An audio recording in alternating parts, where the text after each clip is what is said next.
Dubai वाली बहू का शीशे का मायका, मिट्टी का ससुराल। विनीत, मैं सोच भी नहीं सकती थी कि तुम मुझे इतना बड़ा धोखा दोगे। तुमने मुझसे इतना बड़ा सच छुपाया। मैंने तुमसे कोई झूठ नहीं बोला, कुछ नहीं छुपाया मैंने तुमसे। मैं तो तुमसे कहता रहा कि मैं बहुत गरीब परिवार से हूँ।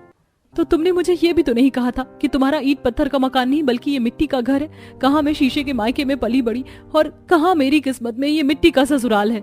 ये सब तुमने जानबूझकर किया है। मैं तुम्हें कभी माफ नहीं करूंगी। मेरी बात समझने की कोशिश करो। मैं तुम्हें समझाता रहा लेकिन तुमने एक नहीं सुनी। तुम्हें तो बस मुझसे शादी करनी थी। हाँ, क्योंकि मैं तुमसे प्यार करती थी, लेकिन मुझे ये नहीं पता था कि प्यार की आड़ में तुम मुझे इतना बड़ा धोखा दोगे। दुबई से यहाँ इस मिट्टी के ससुराल में ले आए तुम। बचपन से दुबई में रहकर शीशे के घर में पली बड़ी नताशा आखिरकार किस तरह गरीब विनीत से प्यार कर बैठी थी। क्या नताशा अपनी इस मिट्टी के ससुराल में रहकर अपनी शादी को निभा पाएगी या आगे उसकी जिंदगी में कोई नया मोड़ आएगा? आइए इसे जानने के लिए कहानी में आगे बढ़ते हैं। आज फिर इस धूप की किरणों से ही मेरी आंख खुली। मुझे तो लगता है कि मुझे अलार्म हटा देना चाहिए। सुबह सुबह धूप की किरणें जब चेहरे पर पड़ती हैं तो कितना सुकून सा मिलता है। नताशा का सिर्फ कमरा ही नहीं बल्कि पूरा का पूरा घर शीशे का बना हुआ था।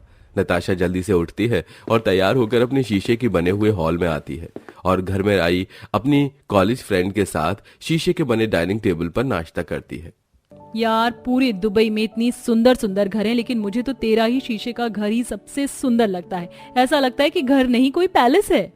मैं सोच रही थी नेक्स्ट वीक हम जो पार्टी करने वाले थे, क्यों ना हम वो तेरे इस शीशे के घर में करें। हाँ, क्यों नहीं, हम जरूर मेरे ही घर में पार्टी करेंगे।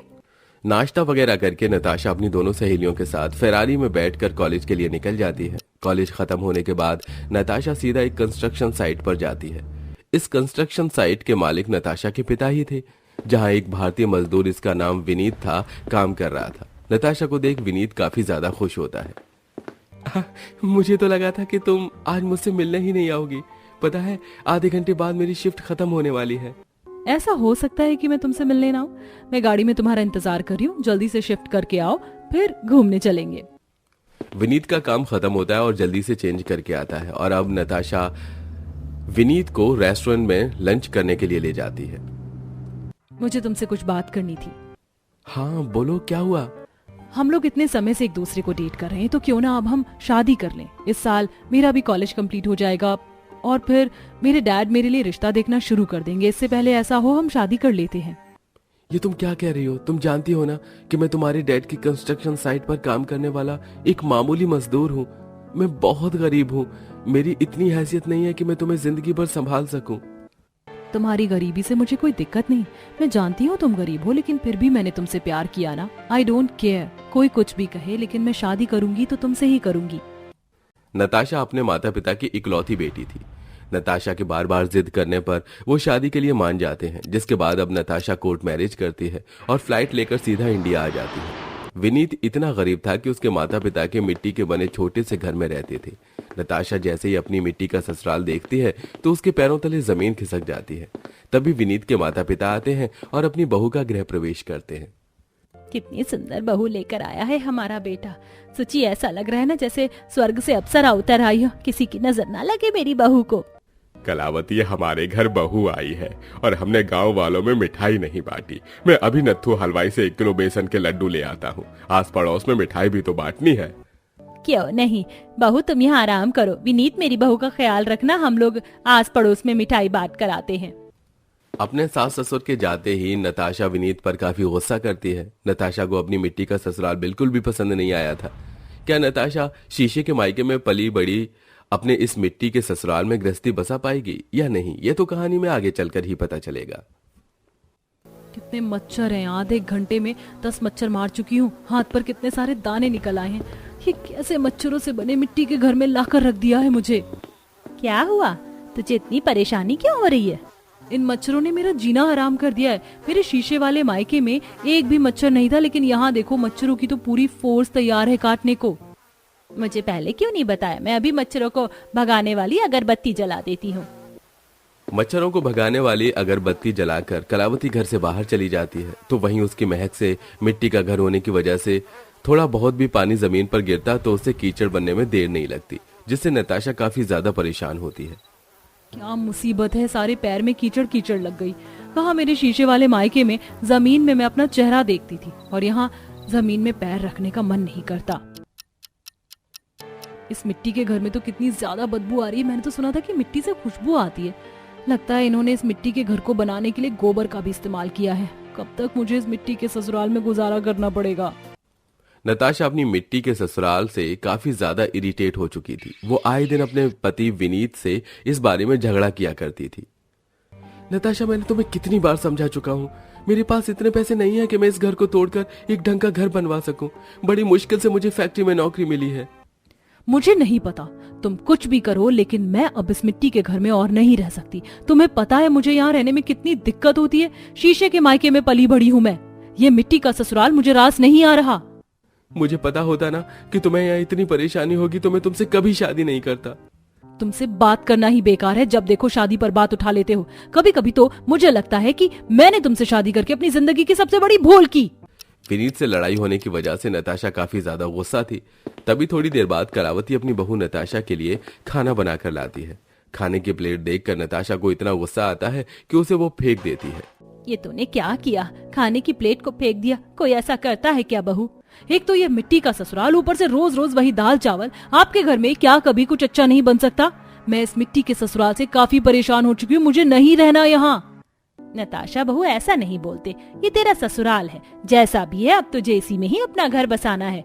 इतने सालों से आपने घर बसाया ना, तो अब आप ही बसाइए, लेकिन मुझे यहाँ नहीं रहना। ना जाने किन गरीबों के बीच में आकर फंस गई। नताशा अपना सारा गुस्सा कलावती पर निकाल रही होती है। तभी बाहर से विनीत आता है और नताशा को अपनी माँ से इस तरह बात करता देख जोरदार थप्पड़ मार देता है। तुमने मुझ पर हाथ उठाया? नताशा पर? ये थप्पड़ तुम्हें बहुत पहले ही मार देना चाहिए था। बहुत बेइज्जती कर ली तुमने मेरे घर वालों की। तुम्हें यहाँ रहना है तो रहो, वरना चली जाओ यहाँ से। ऐसी बात है ना, तो ठीक है, मैं कल यहाँ से चली जाऊंगी। तुम्हें ही मिट्टी का घर मुबारक हो। अपनी बहू बेटे का घर टूटता देख कलावती काफी परेशान हो जाती है और अब इस बारे में अपने पति से बात करती है। सुनिए जी, हमारी बहू इस मिट्टी के घर से काफी परेशान हो चुकी है, और होगी भी क्यों नहीं। उसका मायका शीशे का था। शीशे के घर में पली बड़ी लड़की आखिरकार इस तरह से इस मिट्टी के ससुराल में गुजारा करेगी। मेरी मानिए तो हम अपना खेत बेच देते हैं और जो भी पैसे आएंगे उससे बहू के लिए एक अच्छा घर बनवा देंगे। लेकिन कलावती, तुम तो जानती हो इस खेत से हमारा गुजारा चलता है। अगर हम इसे बेच देंगे तो खाएंगे क्या? विनीत की तरह मैंने नताशा को भी अपनी बेटी ही माना है, और एक माँ अपनी बेटी को कभी दुख में नहीं देख सकती। हमारा क्या है, आज है और कल नहीं, लेकिन नताशा बहू को तो अभी अपनी पूरी जिंदगी जीनी है। आंगन में खड़ी नताशा अपने सास ससुर की सारी बात सुन लेती है, जिसे सुनते ही सास ससुर को नताशा ने इतना सब कुछ सुनाया था, उन्हें इतना भला बुरा कहा था, उन्हीं के दिल में अपने लिए इतनी फिक्र और प्यार देख नताशा को अपनी गलती का एहसास होता है और वो अंदर आगे अपनी सास ससुर से माफी मांगती है। माँ जी, पिताजी, मुझे माफ कर दीजिए। बचपन से शीशे के घर में रही हूँ, इसीलिए कभी मिट्टी में पैर रखने की जरूरत ही नहीं पड़ी। और जब एकदम से शीशे की जमीन की बजाय मिट्टी की जमीन मिली तो मैं पागल सी हो गई। मुझे नहीं पता था कि आप लोग मेरे बारे में इतना सोचते हैं, कि अपनी रोजी रोटी को बेचकर मेरे लिए घर बनवा रहे हैं। इस तरह माफी मांगकर बहू हमें शर्मिंदा मत कर। तू हमारी बहू नहीं बल्कि बेटी है, और एक बेटी के लिए माँ बाप ये सब नहीं करेंगे तो और कौन करेगा? तू देखना, हम जल्द से जल्द तेरे लिए एक अच्छा सा घर बनवाएंगे। नताशा अपने सास ससुर को जमीन बेचने से रोक देती है। नताशा काफी ज्यादा पढ़ी लिखी थी, इसलिए उसे एक अच्छी कंपनी में काफी अच्छी पोस्ट पर जॉब मिल जाती है और अब कुछ महीनों की सैलरी से नताशा अपने और अपने ससुराल वालों के लिए एक अच्छा सा घर बनवाती है और फिर हंसी खुशी अपनी घर गृहस्थी बसाती है। कपड़े भी बुढ़िया सास धो रही है। उस महारानी ने तो कर दिया अपना दिन का बस एक काम और हो गई फ्री। अरे ये भी भला कोई बात हुई कि घर की बहू बस एक काम करे। मेरी बहू की देह में तो जान ही नहीं। एक तरफ ये शहर की खोखली लड़की तो दूसरी तरफ है मेरी गांव की तगड़ी बहू। उससे कितने ही काम करवा लो, मजाल नहीं कि वो हाय भी निकाल दे। माधुरी ऐसे ही कपड़े धोते हुए अपनी बहू के ऊपर गुस्सा कर रही थी। माधुरी शहर में आकर बसी हुई गांव की औरत थी जिसकी 2 बहुएं थी। एक बहू शहर में रहती थी और दूसरी गांव में ही रहती थी। माधुरी की शहरी बहू कामचोर थी। वो बस दिन में एक ही काम करती और उसी में बुरी तरह से थक जाया करती थी। ऐसे ही अगले दिन मैंने खाना बना दिया, अब तो मुझे थकान हो रही है, मैं कमरे में जाकर आराम कर लेती हूँ। पूजा सिर्फ खाना बनाने के बाद अपने कमरे में गई और आराम से बेड पर लेट गई। तभी उसके पास उसकी नंद आई। भाभी, भाभी क्या कर रही हो? मेरा कॉलेज का प्रैक्टिकल है, आप मेरी उसे पूरा करवाने में हेल्प कर दो ना। उषा, मैं अभी अभी खाना बना कर आ रही हूँ और काफी थक गई हूँ। खैर बनवा दूंगी, लेकिन तुम्हें भी फिर बदले में मेरा एक काम करना पड़ेगा। क्या भाभी? मैंने बताया ना कि मैं थक गई हूँ, तो बस मेरा एक काम कर देना। किचन में बहुत सारे बर्तन हो रहे हैं, तो तुम बर्तन साफ कर दो। ठीक है, मैं अभी बर्तन साफ करके आ रही हूँ, उसके बाद आप बनवा देना। उषा ऐसे बोलकर रसोई में बर्तन साफ करने को चली गई। अभी वो खड़ी हुई ढेरों बर्तन धो ही रही थी कि तभी उसके पास उसकी माँ आई। क्या कर रही है बेटा? अभी अभी तो तू कॉलेज से ही आ रही है। माँ, मैं बर्तन साफ कर रही हूँ। भाभी ने बोला मुझे कि बर्तन साफ कर दो, तो फिर वो मेरे प्रोजेक्ट में हेल्प करवा देंगी। कितनी शर्तें हैं इस निकम्मी बहू की हर काम में। दिन में अगर खाना भी बना देती तो इसे लगता है कि हम पर बहुत बड़ा एहसान कर दिया। माँ, मेरा भी जरा भी मन नहीं था बर्तन धोने का, लेकिन मैं भाभी को जानती हूँ, वो मुझसे ये काम करवाती, इसीलिए मैं धोने आ गई।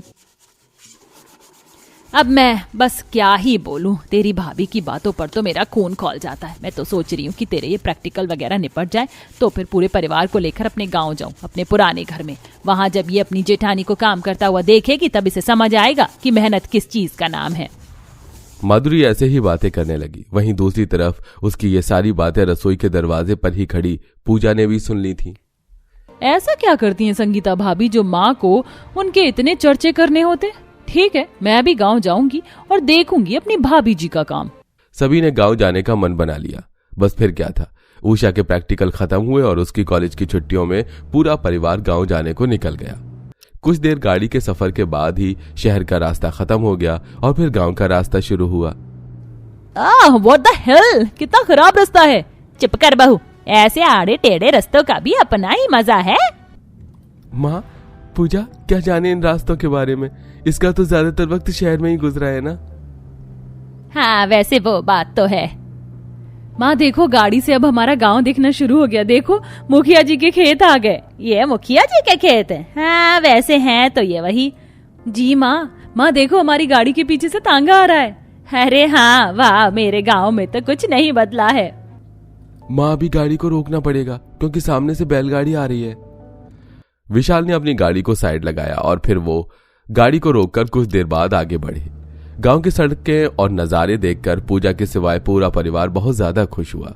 कुछ ही देर में वो लोग अपने ऐसे ही गांव वाले घर के पास भी पहुंच गए, जहां गाड़ी से निकलते ही माधुरी ने गहरी सांस ली। मेरे गांव की खुशबू। मुझे तो गोबर की बदबू आ रही है। मेरा घर, मेरी गंगा, सब कुछ आज भी मेरे बेटे ने वैसे ही रखा हुआ है। ऐसा भी क्या है इस जगह में? अरे, मेरी माँ जी आ गई। आइए माँ जी, अंदर आइए। बहू, मेरी बच्ची कैसी है तू? भाभी कैसी हैं आप? मैं ठीक हूँ, आप सभी अंदर चलिए। संगीता सभी को अपने घर के अंदर ले आई, जहां घर को देखकर माधुरी खुश होने लगी। हाय, मेरे घर में उगा हुआ नीम का पेड़ और साइड में ये क्यारी कच्चा आंगन और ये एक पक्का कमरा। मुझे तो मेरी शादी के दिन याद आ रहे हैं। सच में मेरे बेटे ने कुछ नहीं बदलवाया। कैसे बदलवा देता? मेरे माँ बाबा की यादें इस घर से जो जुड़ी हुई हैं। कुणाल, मेरा बच्चा। माधुरी अपने गांव के बेटे और बहू से मिलकर बहुत ज्यादा खुश हुई। ऐसे ही उसने अपना घर वगैरह देखा, जिसके बाद संगीता बोली, माँ, पूजा, उषा और देवर जी आप लोग बैठिए। मैंने आप लोगों के लिए छाछ बना कर रखी, मैं लेकर आती हूँ। और उसके बाद खाने में आलू के चंदे, साथ में सरसों का साग, उबले हुए चावल, रायता, अचार, पूरी और मीठे में आलू का हलवा भी तैयार है। बहू, तूने इतना कुछ क्यों बनाया? इतना कुछ कहाँ है माँ, आप लोग पहले छाछ पी लीजिए, उसके बाद खाना खा लेना। संगीता ऐसे बोलकर सभी के लिए बड़े बड़े गिलासों में छाछ ले आई, जिसको पीने के बाद सभी ने खाना खाया और खाना खाकर वो सभी लेट गए कि तभी, बहू कहाँ जा रही है? आकर तू भी आराम कर ले। आराम नहीं माँ जी, मैं आराम नहीं करूंगी। मुझे अभी कुणाल जी के साथ खेतों में थोड़ा सा काम करवाना है। तुझे थकान नहीं होती है? नहीं माँ जी। संगीता ऐसे बोलकर खेतों में काम करने को लग गई। फिर शाम को घर आकर उसने सभी के लिए शाम में ढेरों पकवान बनाए। वैसे कुछ भी कहो, मेरी बहू संगीता का तो जवाब ही नहीं है। हर काम हवा की रफ्तार से भी पहले कर बैठती है। बस अब कुछ ज्यादा नहीं हो रहा है माँ जी का यहाँ आकर। माँ जी मुझे तो भूल ही गई हैं। लगता है कि अब मुझे कुछ करना ही पड़ेगा जो माँ जी को संगीता भाभी बुरी लगने लगे और मैं उनकी नजर में अच्छी बन जाऊं। पूजा मन बना चुकी थी कि अब वो अपनी भाभी को बुरा बनाएगी। आज के दिन तो सभी सो गए, लेकिन सुबह के 5 बजे ही संगीता की छत पर मुर्गे ने बोलना शुरू कर दिया। दिन निकल गया, चलो अब उठ जाती हूँ। मेरी गंगा को भी भूख लगी होगी और मुझे सभी के लिए नाश्ता भी बनाना है। संगीता ऐसे बोलकर उठ गई और सबसे पहले उठकर उसने सूर्य देव की पूजा की। पूजा के बाद गंगा, ओ मेरी गंगा, तुझे भूख लगी है, ले चारा खा ले। संगीता ने अपनी गाय को चारा दिया, जिसके बाद वो उसका दूध काटने को बैठ गई। इतने में ही बाहर माधुरी उठकर आ गई। बहू क्या कर रही है, इतनी जल्दी क्यों उठ गई? माँ जी मैं तो ऐसे ही उठ जाती हूँ, आप इतनी जल्दी क्यों उठ गई? आप सो जाओ, अभी कुछ देर में मैं आप सभी को उठा दूंगी। माधुरी संगीता की बात सुनकर सोने चली गई। सभी शहरी सो रहे थे कि तभी वहीं गांव की मेहनती बहू ने दूध काटने के बाद अपनी गाय का घर साफ किया। उसे साफ करके संगीता ने गंगा को नहलाया और फिर उसके गोबर से उपले बना दिए। इसी सब में दिन सा चढ़ गया, जिसके बाद वो सभी के लिए नाश्ता बनाने आ गई।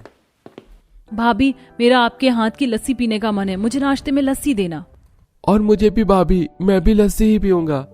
बहू मुझे तो चाय ही देना, मैं चाय ही पीऊंगी।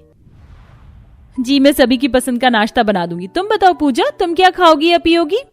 मैं लेमन जिंजर टी पीऊंगी। आपको बनानी तो आती नहीं होगी। नहीं नहीं, मैं बना दूंगी। मुझे पता है कि तुम किसकी बात कर रही हो, हमारे गांव में उसे अदरक नींबू का काढ़ा कहते हैं। संगीता की बात सुनकर पूजा बस चुप सी रह गई, लेकिन अब वो और ज्यादा चढ़ गई थी।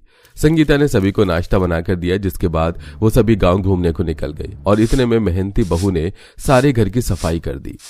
अब सभी बस आने ही वाले होंगे तो खाना बना देती हूँ। संगीता खाना बनाने चली गई। इतने में ही सब भी लौट आए और पूजा के मन में शैतानी आ गई।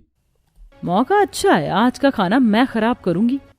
पूजा ने खाना खराब करने की ठान ली। वो रसोई में आ भी गई कि तभी रसोई में संगीता आ गई और उसका प्लान फेल हो गया। ऐसे ही शाम के वक्त आज तो मैं ये सारा कमरा गंदा कर दूंगी, फिर माँ जी को पता चलेगा कि उनकी बहू कितनी कामदार है। पूजा ने ऐसे बोलकर कागज से कूड़ा करना शुरू कर दिया, लेकिन उसी वक्त उसे माधुरी ने देख लिया और उसने उसी से सफाई करवाई, जिससे पूजा थक गई और फिर सारा दिन वो कुछ नहीं कर पाई। ऐसे ही सिलसिला चला और अब परिवार के जाने का वक्त था। अब हमारा जाने का दिन करीब है, कल हम चले जाएंगे, लेकिन ये दिन मैं कभी नहीं भूलूंगी। सही कहा, लेकिन जाते जाते भाभी ये लो दूध पियो, सारा दिन आप इतनी मेहनत करती हो, पी लो। पूजा ने रात के वक्त संगीता को नींद की दवाई घोलकर दूध में पिला दी, जिसका नतीजा ये आया कि संगीता की सुबह आंख नहीं खुल पाई और वो सभी के जाते वक्त ही उठी, जिससे कि उसे रोना आ गया। रो मत मेरी बच्ची, कोई बात नहीं, कभी कभी थकान से नींद आ जाती है। माँ जी मैं आपके लिए आखिरी दिन खाना भी नहीं बना पाई। कोई बात नहीं, चल चुप हो। माधुरी ने काफी देर तक संगीता को चुप किया, जिसे देखकर पूजा का भी मन भर आया और उसे अपनी कामचोरी का भी एहसास हुआ। बस फिर क्या था, उसी दिन से पूजा सुधर गई और सभी फिर शहर में भी खुशी खुशी रहने लगे।